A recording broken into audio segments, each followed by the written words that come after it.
monetary functions. First, currency issue.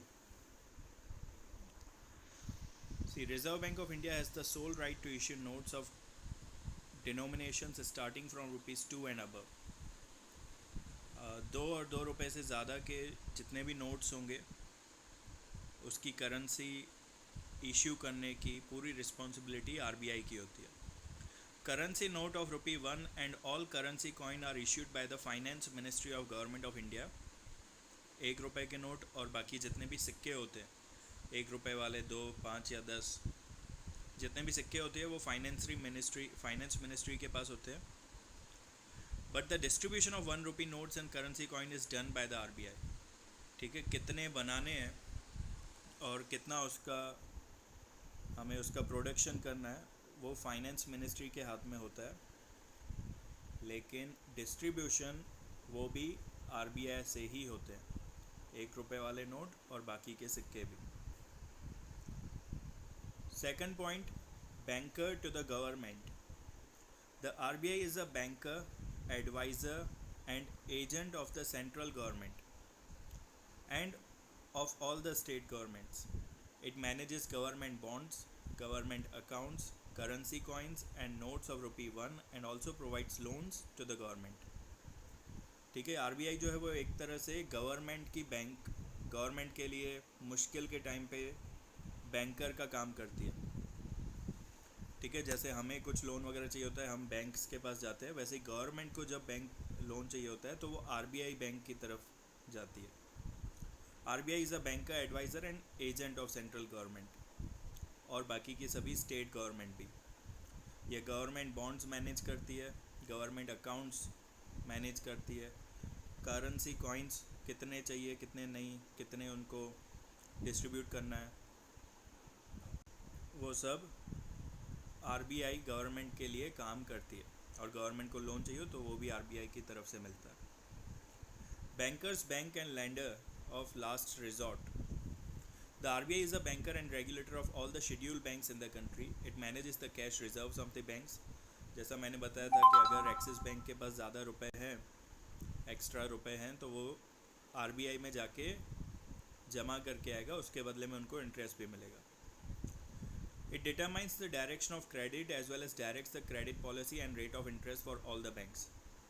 ठीक है, सभी बैंक्स को अपना रेट ऑफ इंटरेस्ट जो डिसाइड करना है वो आरबीआई की परमिशन से ही डिसाइड कर सकते हैं. It is also the lender of the last resort for the scheduled banks in the case of emergency.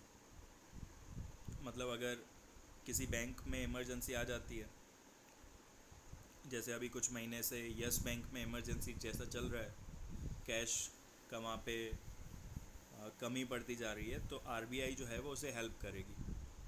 सो किसी भी बैंक पे जब इमरजेंसी की सिचुएशन आती है तो आरबीआई लास्ट रिजॉर्ट है. लास्ट रिजॉर्ट मतलब सबसे लास्ट सॉल्यूशन आरबीआई के पास ही हो सकता है. Credit control. The RBI controls the process of credit creation and money supply in the economy with the help of various tools of monetary policy.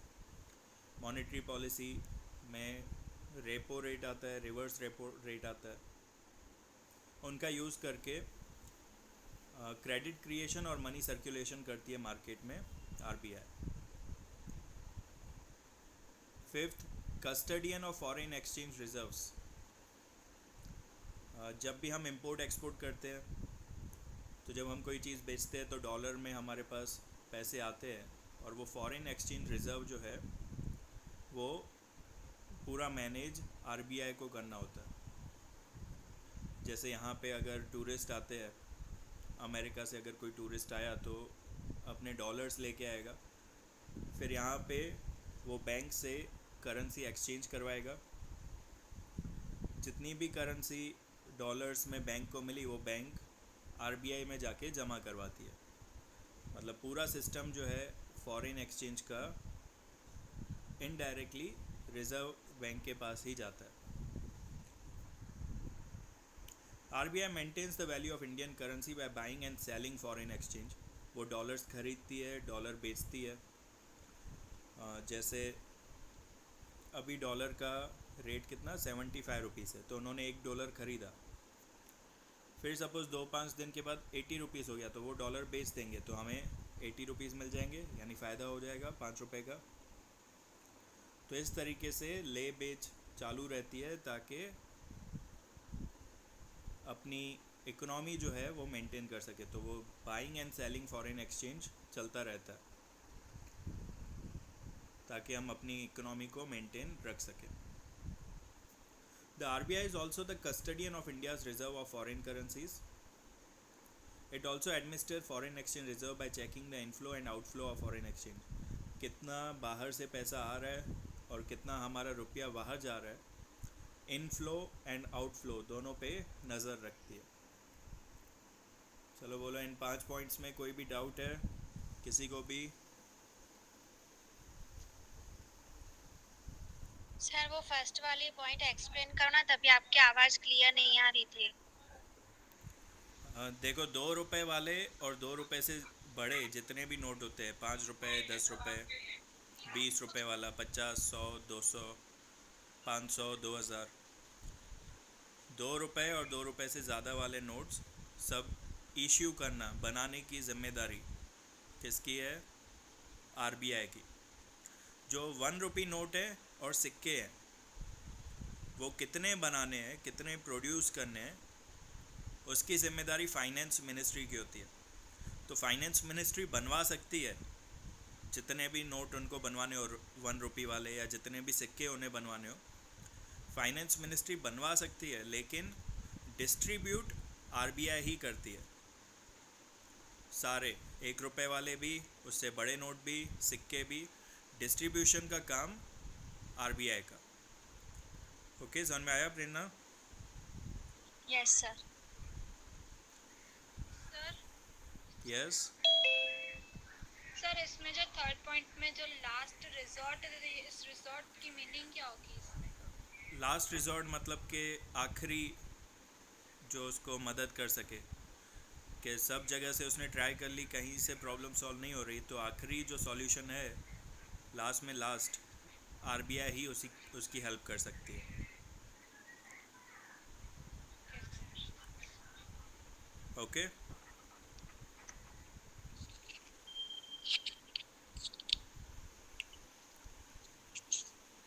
चलो, अब non monetary function reserves bank of India.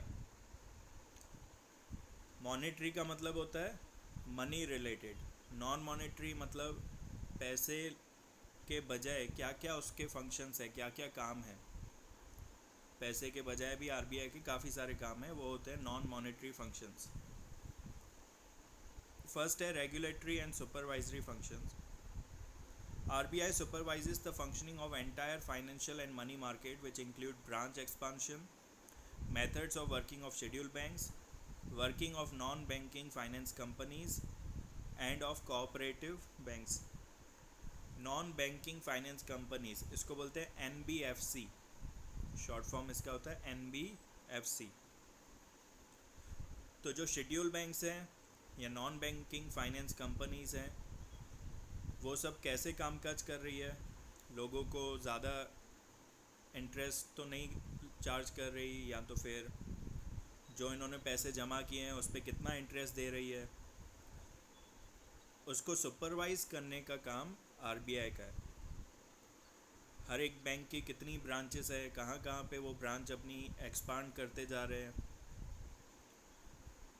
पूरा supervision RBI को करना है हर एक bank का, चाहे वो शेड्यूल बैंक्स हो जैसे axis, ICICI, HDFC, state bank of India, या फिर एनबीएफसी हो, नॉन बैंकिंग फाइनेंस कंपनीज, जैसे कि कैपिटल फर्स्ट, इंडियन बुल्स। ये प्राइवेट कंपनीज है जो पैसा देती है आपको बैंक की तरह ही, लेकिन उनका इंटरेस्ट ज़्यादा होता है। सेकंड है promotional function. Even today there are many people in India who do not hold a bank account.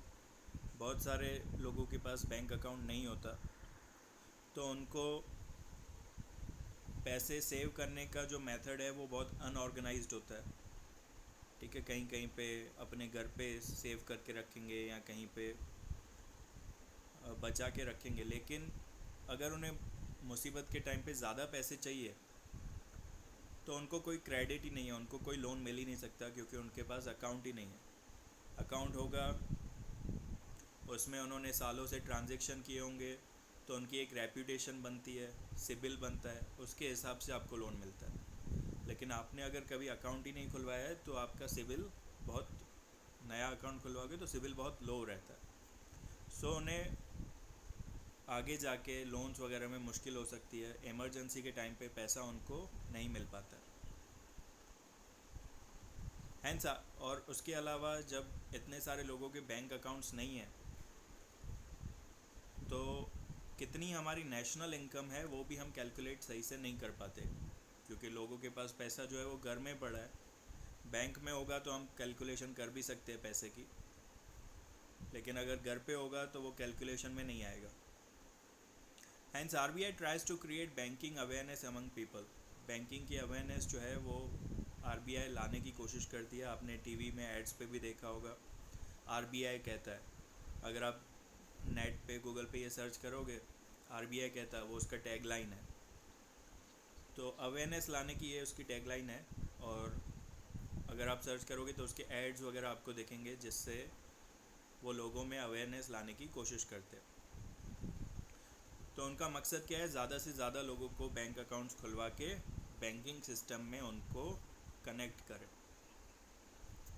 Third, financial inclusion and development. India is a country with a huge degree of economic diversity. बहुत ज़्यादा diversity है, specially urban और rural में। शहरों में बहुत महंगी चीज़ें मिलती है और हमारे गाँवों में बहुत सस्ती मिल जाती है। अगर एक ही शहर की बात करें तो आप अगर जाओगे रिवर फ्रंट के उस साइड, एस जी हाईवे सी जी रोड, तो वहाँ पे चीज़ें बहुत महंगी होती है। और यहाँ पे हमारी एरिया में देखो तो उसके आधे रेट पे चीज़ें मिलती है। हर एक चीज़, चाहे सब्ज़ी हो, फ्रूट्स हों, या तो फिर खाने पीने की चीज़ें हों, वहाँ पे रेट इतना है। घर मकान हो तो वहाँ पे जो रेट्स हैं वो बहुत ज़्यादा हाई हैं। सेम सिटी की मैं बात कर रहा हूँ, तो सिटी और रूरल एरियाज़ में तो कितना ज़्यादा डिफरेंस होगा। सो यहाँ पे डिफरेंस जो है वो इकोनॉमी में बहुत ज़्यादा है। इसलिए जब भी हमें कोई बड़ा इकोनॉमिक रिफॉर्म करना होता है, कुछ चेंज लाना होता है इकोनॉमी से रिलेटेड, तो हमें हर एक सेगमेंट की सोचनी होती है। जैसे अभी आपने देखा कि मोदी ने जो इतना बड़ा लोन अप्रूव करने का बोला था, 20 लाख करोड़ रुपए, तो उसमें उन्होंने हर एक सेगमेंट के लिए उन्होंने अलग अलग मीटिंग्स रखी थी, प्रेस कॉन्फ्रेंस रखी थी कि आज हम बैंकिंग सेक्टर को पैसा दे रहे हैं, आज हम जो एमएसएमई है, medium and small cap industry हैं, उनको पैसा दे रहे हैं। तो हर एक सेगमेंट के लिए हमें सोचना पड़ता है जब भी हम कोई बड़ा रिफॉर्म करते हैं, क्योंकि यहाँ पे बहुत सारे गरीब लोग भी हैं, बहुत सारे मिडिल क्लास वाले भी हैं, और बहुत सारे अमीर लोग भी हैं। जो चेंज लाएंगे वो सब तक पहुँचे, इसलिए हमें सोच समझ के वो चेंजेस करने होते हैं। इसलिए RBI continuously makes efforts in banking sphere. It provides special credit facilities to priority sectors like agriculture. इसलिए जो लोग गरीब हैं उनको बहुत जल्दी लोन मिलता है, कम रेट पे मिलता है। और कौन सी जगहों पे, कौन से फील्ड में उनको पैसा मिलता है, तो एग्रीकल्चर में, स्मॉल स्केल इंडस्ट्री में, सेल्फ एम्प्लॉयड पीपल जो इंडिविजुअल बिजनेस कर रहे हैं, ट्रेडिशनल एंड कॉटेज इंडस्ट्रीज़ यानी छोटी मोटी इंडस्ट्री जो आप अपने घर पे भी स्टार्ट कर सकते हो। तो इन जगहों पे, इन कामों में आपको लोन जल्दी मिल जाता है। It also makes effort to increase information flow and enhance awareness regarding banking among the masses. हमेशा मेहनत करती रहती है ताकि लोगों तक अवेयरनेस पहुंच सके। इन प्रेजेंट टाइम आरबीआई का एक और रिस्पॉन्सिबिलिटी है, वो है प्रधानमंत्री की जन धन योजना, जिसके लिए उन्होंने बहुत सारे गाँवों में अवेयरनेस प्रोग्राम चलाया था, बहुत सारे लोगों के फ्री अकाउंट्स खुलवाए थे। और जितने भी जन धन अकाउंट्स हैं उन सब में 500 रुपीज़ हर मंथ जो है वो जा रहा है 6 महीने से। ठीक है, जब से लॉकडाउन हुआ है तो जिसका भी जन धन योजना में अकाउंट है उन सभी को पर मंथ 500 रुपीज़ मतलब खाने पीने की चीज़ें तो जैसे राशन कार्ड पे अवेलेबल है ही, उसके अलावा 500 रुपीज़ वो लोग पे भी कर रहे हैं। तो ये भी मैनेज करने का काम आरबीआई का ही है। RBI also works towards protecting the interest and rights of customer. किसी भी कस्टमर के हक उसको मिलने चाहिए, कोई भी बैंक उससे उसके हक नहीं छीन सकता, ये रिस्पॉन्सिबिलिटी भी आरबीआई की है। उसके अलावा जितनी भी बैंकिंग रिलेटेड इंफॉर्मेशन है या स्टैटिस्टिक्स हैं, डेटा है जो भी बैंकिंग का, वो सारे आर्टिकल्स जो है वो आरबीआई की तरफ से पब्लिश किए जाते हैं। आपको ऑनलाइन भी मिल सकते हैं और टाइम टू टाइम ये न्यूज़पेपर्स वगैरह में भी आते हैं। On the RBI website people can get free access to such information. चलो इसमें इनमें कोई डाउट? अभी जो पॉइंट्स हमने समझे नॉन मॉनेटरी फंक्शंस में। No sir. Hello,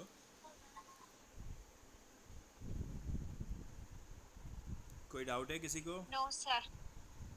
no sir. Okay, no sir. चलो अब है monetary policy. In economic theory, monetary policy is the policy which regulates the demand for money and supply of money in the economy. Money की demand और money की supply ये दोनों maintain रहने चाहिए, ये हमारी इकोनॉमी की थियरी है। It is essential to regulate these as an imbalance between demand for money and supply of money can result in inflation और डिफ्लेशन। अगर डिमांड और सप्लाई में मेंटेन नहीं रहा बैलेंस, तो यहाँ तो इन्फ्लेशन होगा, या तो बहुत ज़्यादा महंगाई हो जाएगी, यहाँ डिफ्लेशन होगा, चीज़ों की वैल्यू कम हो जाएगी। अभी आपको क्या लग रहा है, इन्फ्लेशन हो रहा है या डिफ्लेशन हो रहा है?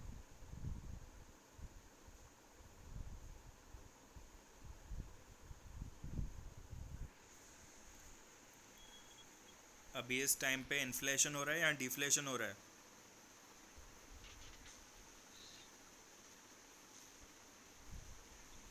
Hello,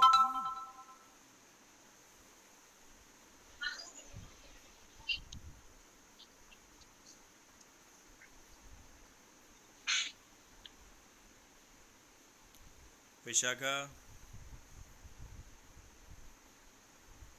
yes sir. क्या लगता है क्या चल रहा है, इन्फ्लेशन या डिफ्लेशन? इन्फ्लेशन ही चल रहा है। महंगाई बढ़ती जा रही है ऐसा? Yes sir. देखो अभी क्योंकि लॉकडाउन की वजह से लोगों के पास पैसे बहुत कम है, यानी डिमांड जो है, सॉरी, सप्लाई जो है मनी की वो रुक गई है, लोगों के पास पैसे नहीं है। तो ये सारी चीज़ें बिजनेसमैन को पता है कि लोगों के पास पैसे नहीं है, घर खर्चे में यूज़ हो रहे हैं और कहीं से पैसे नहीं आ रहे, तो वो लोग अपनी चीज़ें सस्ती करके बेच रहे हैं। हर रोज़ की जो खाने पीने की चीज़ें हैं, एमआरपी जिनकी डिसाइडेड है तो वो नहीं हो रही। लेकिन आप देखोगे तो फ्लैट्स जो हैं, घर मकान जो है वो 4-4 5-5 लाख रुपए कम हो गए। जिन्होंने 35 लाख रुपीज़ अगर रखी थी प्राइस, तो वो लोग आज 30 लैक्स में बेचने के लिए तैयार है। तो अभी इस टाइम पे डिफ्लेशन चल रहा है,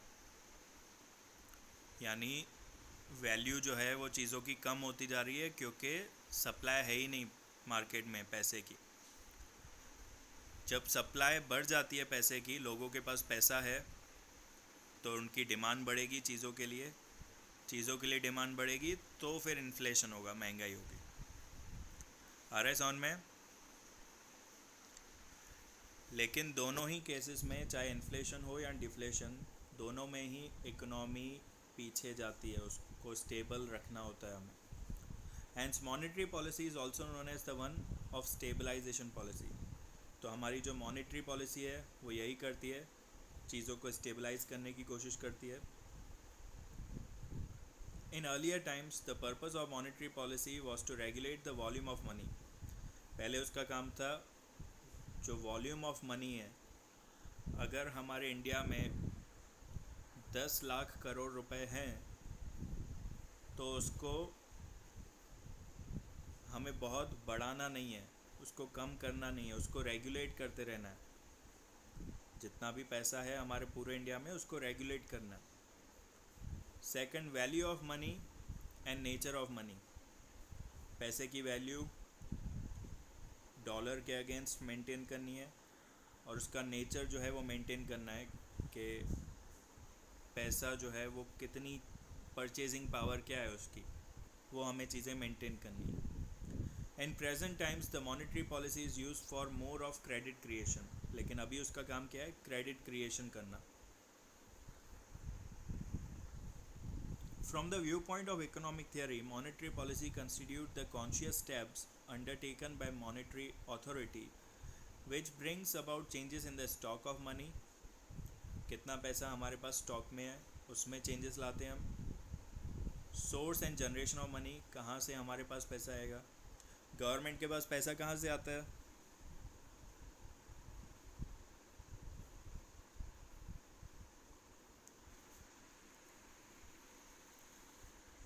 गवर्नमेंट के पास पैसा कहाँ से आता है?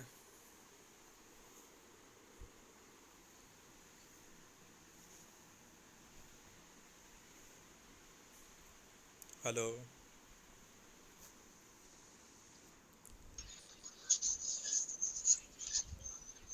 आरबीआई से ही आता होगा ना. बस से खाली आरबीआई से? तू नहीं देता है पैसे गवर्नमेंट हम को? जो टैक्सेस भरते हैं उसमें से भी. हाँ, टैक्स में से.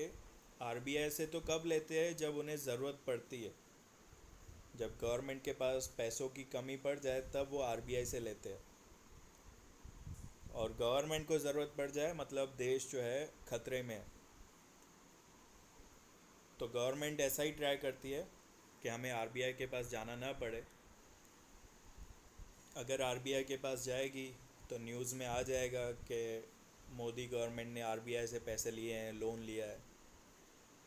सो लोगों को पता चल जाएगा कि गवर्नमेंट सही से नहीं चल पा रही है, खर्चे जितने हो रहे हैं उतने नहीं चला पा रहे. अगले साल वो किसी और को वोट देंगे. तो इसलिए कोई भी गवर्नमेंट जो है वो आरबीआई के पास एकदम हालत ख़राब हो तो ही जाएगी. उनके पास सोर्स क्या है? Income tax. उसके अलावा जीएसटी. पहले तो बहुत सारी चीज़ें थी लेकिन अब जीएसटी एंड इनकम टैक्स, इन दोनों के थ्रू वो पैसे, रिसोर्स जो है वो उसका बढ़ा रहता है. उसके अलावा प्रॉपर्टी टैक्स होता है, फिर सेल्स टैक्स होता है, होम टैक्स होता है, हमारे घर की जो टैक्स होती है. सो वो सारे टैक्सेस भी होते हैं लेकिन मेन क्या है? GST and IT, income tax. तो वो उनका सोर्स ऑफ मनी है. मॉनेटरी पॉलिसी में सोर्स ऑफ मनी को हम इम्पोर्टेंस बहुत देते हैं क्योंकि वहीं से गवर्नमेंट के पास पैसे आएंगे और फिर अपने गवर्नमेंट सर्वेंट्स को वो पैसा दे पाएंगे एंड देश चला पाएंगे. थर्ड, कॉस्ट ऑफ मनी, यानी डॉलर के अगेंस्ट क्या कॉस्ट रहेगी पैसे की. ये तीनों चीज़ों को रेगुलेट करना. Stock of money, source of money and cost of money. The policy which entrusts various tools of regulating supply of money in the hands of an apex bank with the purpose of achieving general economic objectives is called monetary policy. ये जो policy है जिसके through हम पैसे का supply market में करते हैं, from reserve bank to market and market to reserve bank, ये जो पूरा सप्लाई चेन चलता है, इस पूरी पॉलिसी को सर आपकी मॉनेटरी. आवाज़ नहीं आ रही है. किसको नहीं आ रही आवाज़? सर मेरे को भी नहीं आ रही है, बहुत क्लियर नहीं है. एक मिनट. सर आपकी आवाज़ नहीं आ रही है मेरे को. इमरान पहले वाले पॉइंट में भी अच्छे से नहीं समझ में आया.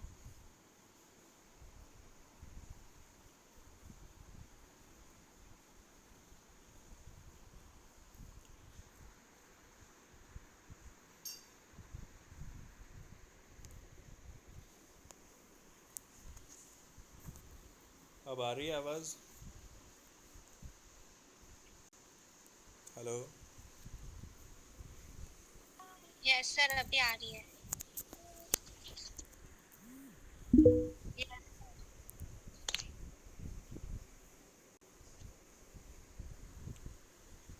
मॉनेटरी पॉलिसी में फर्स्ट पॉइंट क्या बताई, 3 चीज़ें वो रेगुलेट करता है, stock of money, source of money and cost of money. Second point, ये जो पॉलिसी होती है जिसके थ्रू ये लोग मार्केट में पैसा सप्लाई करते हैं, आरबीआई से मार्केट, फिर मार्केट से आरबीआई, ये जो पूरा सप्लाई चेन चलता है, that is monetary policy. In simple terms, the policy undertaken by the apex bank policy, यानी एक तरीका, कौन से मेथड से एपेक्स बैंक यानी हमारी जो आरबीआई है वो पैसा जो है वो सप्लाई करती है मार्केट में, और फिर कैसे मार्केट से वापस अपने आरबीआई तक पहुंचाती है। ये जो पूरा मेथड है उसके थ्रू हम इकोनॉमिक डेवलपमेंट करने की कोशिश करते हैं, लोगों तक पैसा पहुंचाने की कोशिश करते हैं, और इसी को हम अपने मॉनेटरी पॉलिसी कहते हैं। अब ये मॉनेटरी पॉलिसी कैसे आप मतलब मेथड है क्या, कैसे वो लोगों तक सप्लाई किया जाता है। First, quantitative measures. The quantitative measures are aimed at impacting the entire economy in general or common way, and hence these are called general measures. First is bank rate. When commercial banks, कोई मुझे commercial bank का नाम बताएगा, कोई भी एक commercial bank का नाम।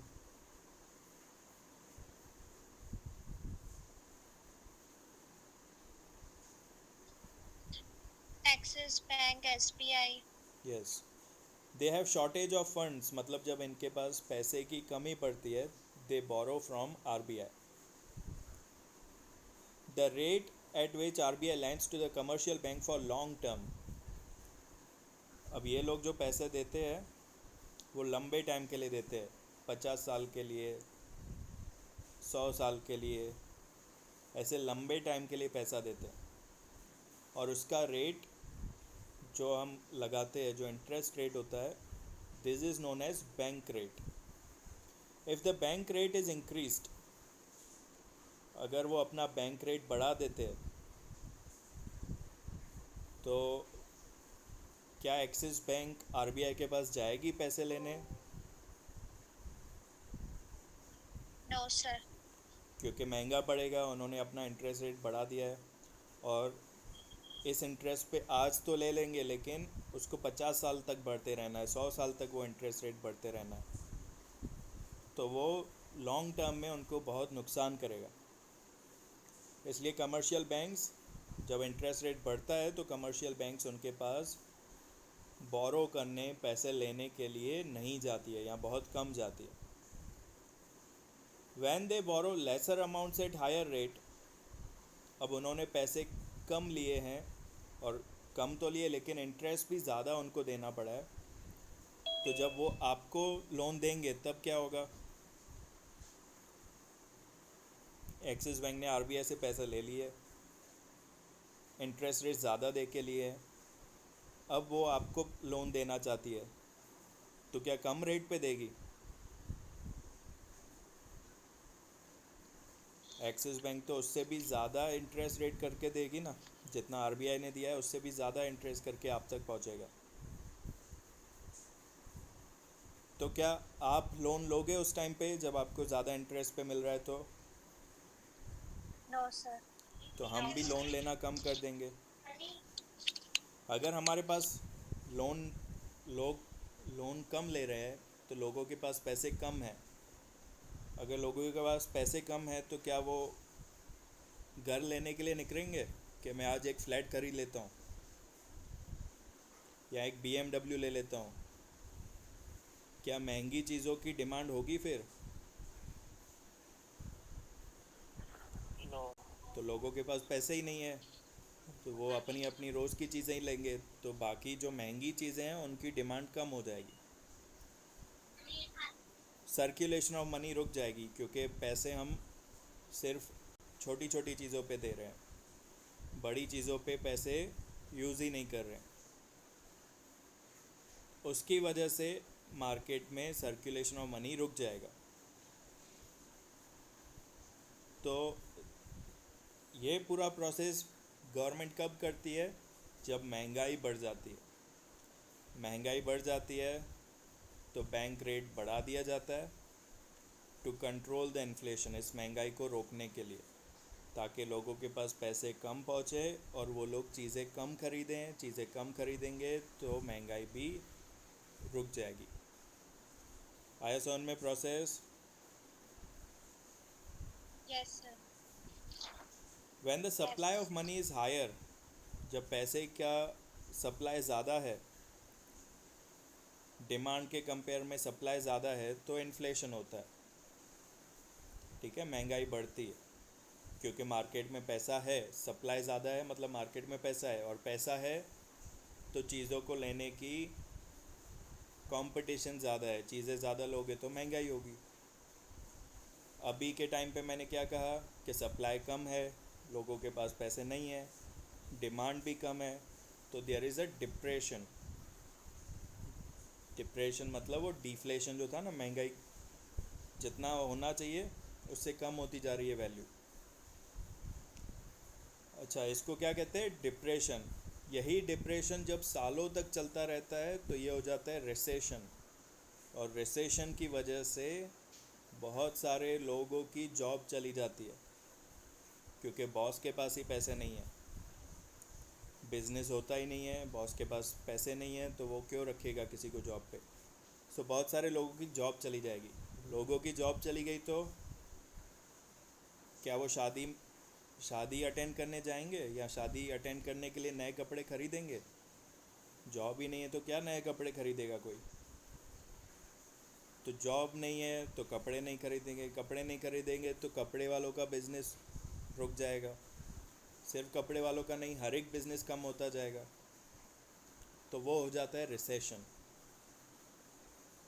जो अभी आने वाला है क्योंकि इस कोरोना की वजह से बहुत सारे लोगों की जॉब चली गई है। जितनों की जान नहीं गई है उससे करोड़ों लोगों की, उससे करोड़ ऑफ टाइम्स ज़्यादा लोगों की जॉब गई है, जो आपको अभी कुछ अगले सालों में आपको रिसेशन के तरीके से आपको दिखाई देगा। The policy of keeping the bank rate very low is called the cheap money policy. ये जो हमारी पॉलिसी होती है कि बैंक रेट को हम बहुत कम रखते हैं, इसको बोलते हैं हम चीप मनी पॉलिसी। और जो जिसमें बैंक रेट बहुत ज़्यादा रखते हैं तो उसको बोलते हैं डियर मनी पॉलिसी। देखो तो टेबल में 1953 में बैंक रेट क्या था?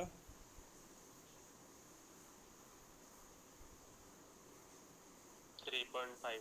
3.5. 1981 में 10%, 1991 में 12%, 2016 में 7, और 2020 में अगर आप अभी सर्च करोगे what is the bank rate of RBI right now या इन प्रेजेंट डेज या नाउ डेज, तो वो पहुंच चुका है 4% पे।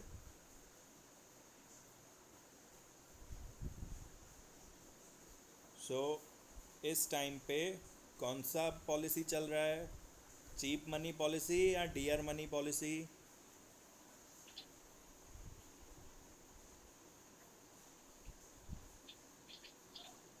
Cheap money policy. इस टाइम पे चीप मनी पॉलिसी है क्योंकि बैंक रेट बहुत लो है। RBI has stopped using bank rate as an instrument to regulate money supply since last few years। अभी कुछ टाइम से बैंक रेट पे अब फोकस नहीं है, और इस टाइम पे अभी वो लोग क्या यूज़ कर रहे हैं? Repo rate and reverse repo rate. Bank rate is rate for long term. Bank rate जो है, जैसा मैंने कहा, लॉन्ग टर्म के लिए होता है, 20 साल, 25 साल, 30 साल, लॉन्ग रेट, लॉन्ग टाइम के लिए। So it cannot be change in very short period. इसको आप कुछ टाइम के बाद चेंज नहीं कर सकते। So repo and reverse repo rates can be altered in very short periods. Repo rate और रिवर्स रेपो रेट का फ़ायदा क्या है कि आप इसको कुछ महीनों में भी चेंज कर सकते हो, कुछ दिनों में भी चेंज कर सकते हो, जिसकी वजह से जब आप चाहो मार्केट में पैसे की सप्लाई बढ़ा सकते हो, जब आप चाहो पैसे की सप्लाई कम कर सकते हो। चलो रेपो रेट और रिवर्स रेपो रेट समझते हैं अब. When commercial banks need funds, जब कमर्शियल बैंक को पैसा चाहिए होता है for a very short period, 1 दिन के लिए, 7 दिन के लिए या 15 दिन के लिए, ऐसे शॉर्ट पीरियड के लिए चाहिए होता है, they sell some securities which are held by them to RBI. वो अपनी कुछ सिक्योरिटीज़ आरबीआई को बेच देती है, जैसे उनके शेयर्स हो गए, या तो फिर उनके पास जो भी सिक्योरिटी है, बॉन्ड्स हैं, डिबेंचर्स है, जो भी उनकी सिक्योरिटी है वो आरबीआई को बेच देंगे विथ अ रीपर्चेज एग्रीमेंट, कि मैं 15 दिन के बाद आपके पैसे हम लौटाएंगे, आप लोग हमारे सिक्योरिटी हमें वापस दे देना. So this rate is called the repo rate. ठीक है, रेपो क्यों बोलते हैं? क्योंकि इसमें रीपर्चेज करने के लिए आपको मिलता है.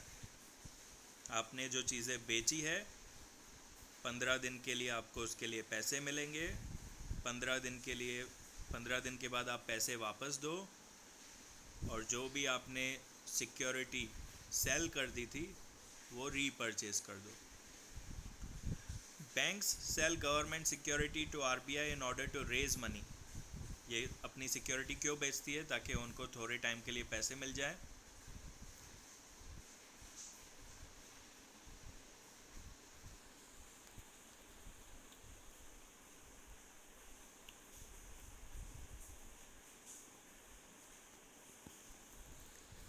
With a condition to repurchase them at some discount. कभी कभी इसमें डिस्काउंट भी आ जाता है. सच अ डिस्काउंटिंग रेट, ये जो डिस्काउंटिंग रेट है, this is repurchase rate, repo rate. Okay, repurchase rate भी कह सकते हैं और इसको रेपो रेट भी कह सकते हैं, कि 15 दिन के लिए आप लो, लेकिन इसके बदले में 4% आपको इंटरेस्ट देना पड़ेगा. 4% 1 साल की बात है, हाँ, 15 दिन की नहीं, 1 साल की.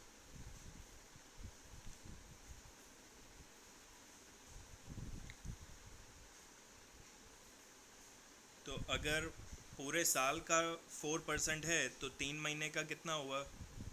सर आपकी आवाज क्लियर नहीं आ रही है. Hello, hello. मुझे तो आ रही है. अभी आई. हाँ, मैं कह रहा हूँ उसमें रेपो रेट क्या होता है कि जब आप सिक्योरिटी बेचते हो उसके बदले में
hello Prerna,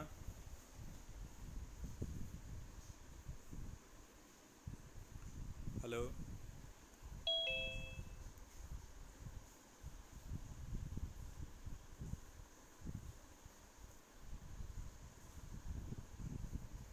hello. Hello hello hello hello. हाँ, प्रेरणा, निकिता नहीं है आज?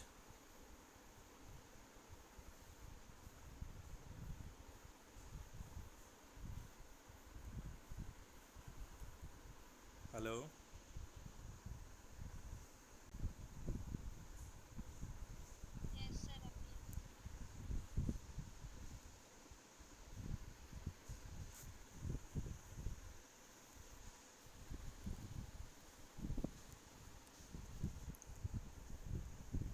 रेपो रेट समझ में आया कि वापस समझाऊं?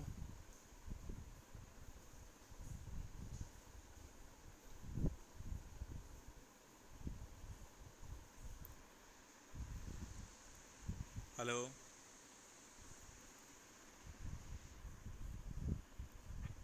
Yes sir.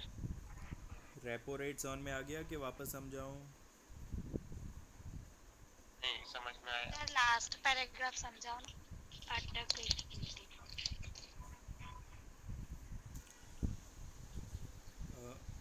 देखो इसमें ऐसा है कि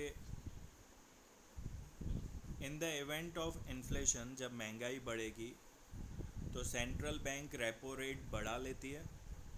रेपो रेट बढ़ जाएगा तो बैंक्स जो है वो पैसा उनसे नहीं लेंगी।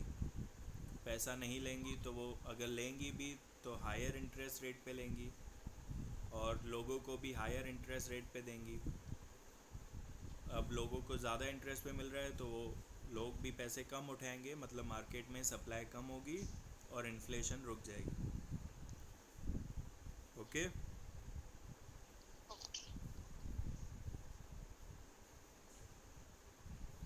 दोनों का प्रोसीजर सेम ही है, बैंक रेट का भी और रेपो रेट का भी।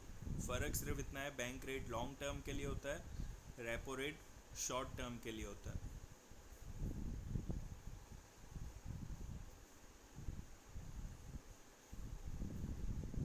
चलो, reverse repo rate means the agreed upon rate at which RBI repurchases its security from the commercial bank in the event when the RBI has to borrow short-term funds from the commercial banks by parking its securities with the commercial banks।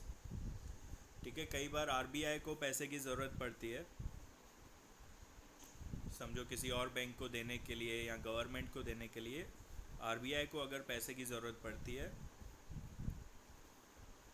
तो वो भी अपनी securities किसी bank को बेच सकती है। Again repurchasing की कंडीशन पे कि मैं ये सिक्योरिटी वापस हम खरीदेंगे 15 दिन बाद, 20 दिन बाद, 1 महीने के बाद।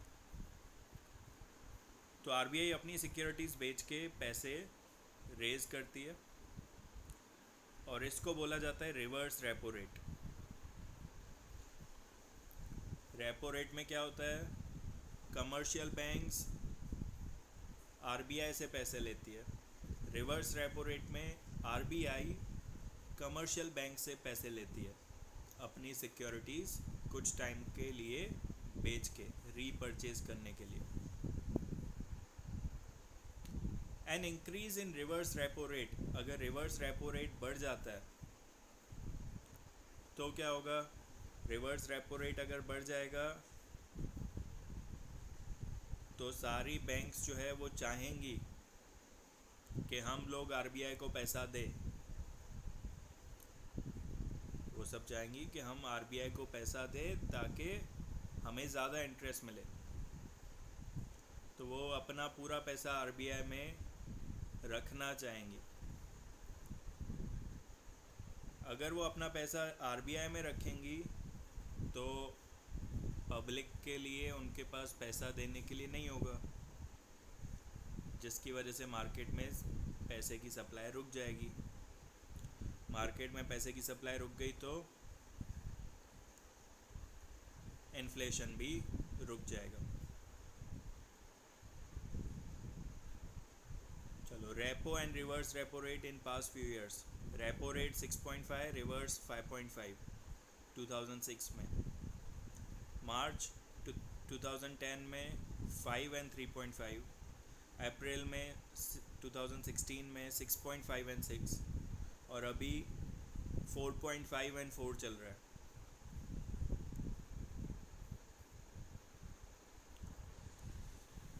Stabilization under emergency situation, second point में कुछ डिफ़िकल्टी है repo rate and reverse repo rate में। No sir. Stabilization under emergency situation, जब कोई इमरजेंसी सिचुएशन आती है तो कैसे हमारी RBI जो है वो स्टेबलाइज करती है हमारी इकोनॉमी को। There is a special window for banks to borrow from RBI against approved government securities in an emergency situation like an acute cash shortage. अगर कुछ पैसे की कमी पड़ जाती है तो एक स्पेशल विंडो होती है, स्पेशल विंडो यानी 5 दिन की, 10 दिन की, 15 दिन की, इसके अंदर वो पैसे आरबीआई से ले सकते हैं। लेकिन इस टाइम पे अगर इमरजेंसी में वो पैसे लेते हैं तो इनको जो इंटरेस्ट देना होता है वो रेपो रेट से ज़्यादा होता है। 2016 में ये रेट 7% था। अगर आप रेपो रेट देखो तो 6.5% है 2016 में। लेकिन इमरजेंसी सिचुएशन में जल्दी अगर उनको पैसा चाहिए, इमरजेंसी में पैसा चाहिए, तो उनको इंटरेस्ट 7% देना पड़ेगा।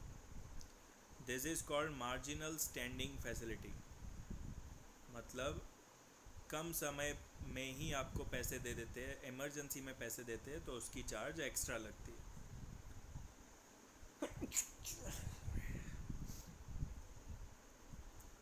Cash reserve ratio, one page बाकी है। Under the RBI Act 1934, all commercial banks have to keep certain minimum cash reserves with RBI. हमने 1934 में एक रूल बनाया था। उस रूल के हिसाब से हर एक बैंक को अपना कुछ पैसा आरबीआई में रखना ही है। इनिशियली स्टार्टिंग में कैश रिजर्व रेशियो 5% रखा गया था, डिमांड डिपॉजिट का 5% और 2% of time deposits. Demand deposit का कितना? 5%। डिमांड डिपॉजिट मतलब जो आपने पैसे रख दिए, सेविंग्स में रख दिए, जब आपकी डिमांड होगी आप वापस निकलवाओगे, तो वो आपका डिमांड डिपॉजिट है। और टाइम डिपॉजिट, जैसे आपने 3 साल के लिए पैसे रखे हैं, फिक्स है, टाइम फिक्स है, तो उसके 2%। तो स्टार्टिंग में ये 5% और 2% था, लेकिन टाइम टू टाइम ये चेंज होता रहता है। सिंस 1962 ये 3% से लेके 15% भी बीच बीच में पहुंचा है। CRR fulfills the need of comfortable amount of cash reserves। इससे क्या होता है कि हर एक बैंक जब इतना 2% 3% अपना पैसा आरबीआई में रखती है तो आरबीआई में कैश की कोई कमी नहीं होती।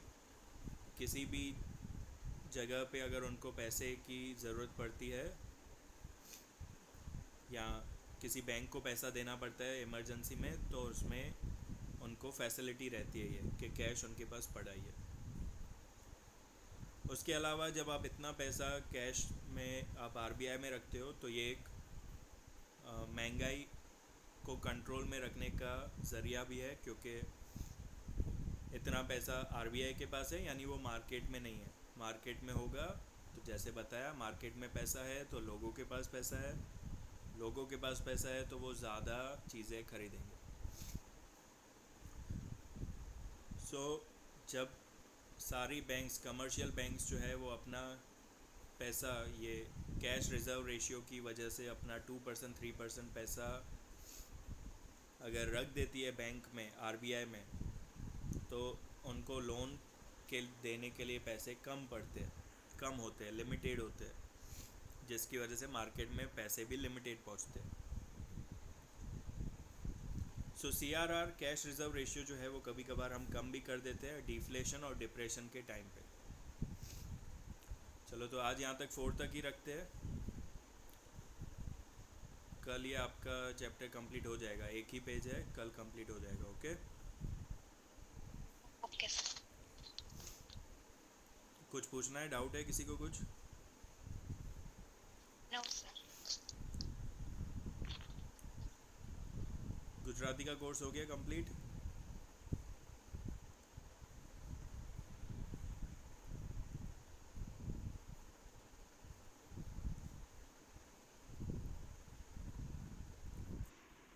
गुजराती का कोर्स कंप्लीट हो गया है?